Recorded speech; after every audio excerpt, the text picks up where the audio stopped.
kumva ikiganiro twagiranye bakora ko bari turi muri event Gahanga, yumva amateka yanjye, yumva iki, ariko ntabwo twigeze tugaruka ku kijyanye n'ubukwe bwanjye, ariko we yarabuzi kuko naramutumiye kandi arambwira ati wagize ubukwe bwiza, ukagize ubukwe bwiza, ariko byarantunguye. Aravuga ati ukikuzimu ukora iki?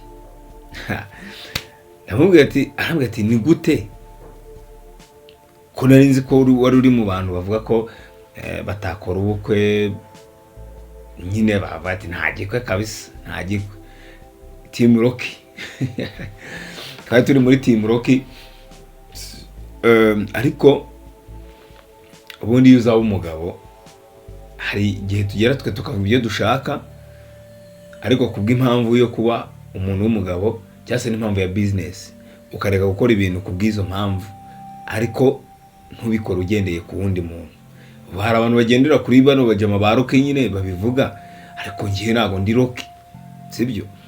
Ngendera kuko ngomba kuba umuntu w'umugabo, kandi ko umugabo bisobanuye kuba ufite umuryango, kandi kuba ufite umuryango no kuba ufite umuryango wawe ku giti cyawe, pano wenda ukomoka wawe ku giti cyawe, wowe, umugore wawe, abana bawe. Arambwira ati none se ko wari umukene yaje kugenda gute kugira ngo ubashe gukora ubukwe? Ndavuga ati nari ngeze habi, ukene bwanjye bukagaragara. Ukene bwanjye bukagaragara. Ndavuga ati nari ngeze habi kabisa. None ndangije ndamubwira ati aho Imana ibera Imana rero naho ngaho. Imana niyo data kandi Imana ni umukire, ifite byose. So ntacyo n'imfite cyo kugira ute cyo gutinya, sibyo? Ntacyo n'imfite cyo gutinya, kuko niba Imana iyo ugaragaje icyo uheraho, icyo ushobora guheraho, nayo nta mpamvu yo kutakugirira iki, yo kutakugirira neza. Cyambere ko biri abo mutera intambwe imwe, sibyo? Tera intambwe imwe. So rero wenda tuvuge bisabana none amayera agiye atandukanye kugira ngo we wabasha kugira ute, wabasha gukora ubukwe, ariko si uko bidashoboka. Impamvu bidashoboka nuko wamaze kumva ko bitagira ute bidashoboka, but gukora ubukwe it's very very very very very very simple.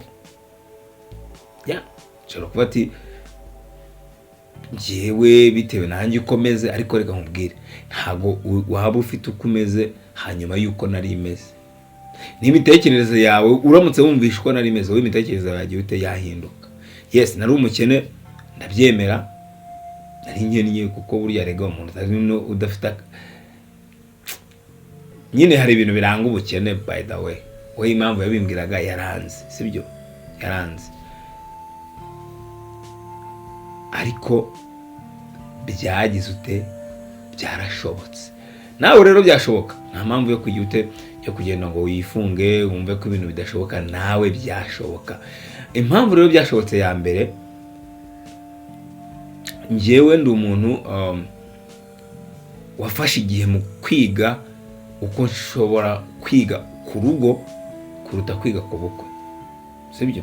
Iyo wamajije kumva inshingano, wamajije kwakira ibijyanye n'urugo, ndeni n'ubukwe buzamo, ariko nibura uba prepared kuki, uba prepared kunuza ku rugo, sibyo?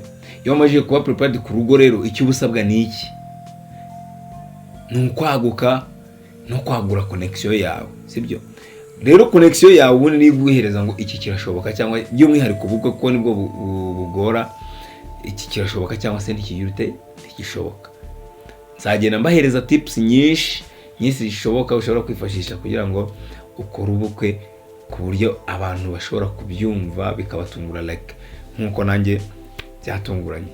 Ushobora kuba umaze iminsi mu gihe ku musozi w'igisuzuguriro, ku musozi wo kuvugwa, ku musozi ukumva ko bidashoboka nyine, ukaba umaze iminsi mu ndorerwamo y'ibintu byinshi bakubona bakurebera mu gisekuruza, bakurebera mu gihe cyo kuba wari umushomeri, ariko reka nkubwire muri wowe harimo ibintu byinshi bishobora gutuma nk'uyu muvandimwe yanyibajijeho, nawe byatuma bakwibazaho bakabati byagenze bite.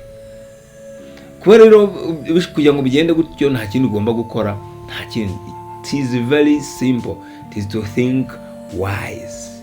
To think wise. Gutekereza neza, ukamenya icyo guhitamo, ukamenya icyo gukora, ukamenya icyo gushyira mu gaciro. Nkuko rero nabibabwiye, murabizi tuba dufite iminota 5 yo kuganira, irarangiye. Naho ubutaha mukomeze mukurikire The Think Wise kuri TikTok, ni Papa Dani. Nk'ibisanzwe tuzajya dukomeza kugenda tubana mu nama zigiye zitandukanye. Muduhereze rero message cyangwa se mutwandikire kuri nimero muri kuri screen, namwe mubaze ibibazo mwifuza ko twabasubiza, tugenda tubibasubiza gake gake. Murakoze cyane. Ubwo rero igisubizo mbahaye nuko igisubizo mpaye umuvandimwe wanjye nuko uko byagenda kose, hamwe no gutekereza neza ndetse no kwagura connection yawe n'izindi tips nzagenda mbahereza. Igisubizo mbahaye none cyatumye ubukwe bwanjye bushoboka. Cyambere naguye connection network yanjye ndetse mu kwagura, icyambere narizeye, kabiri nagura connection. Izindi tips rero mukomeze mudufollowing. Ciao ciao.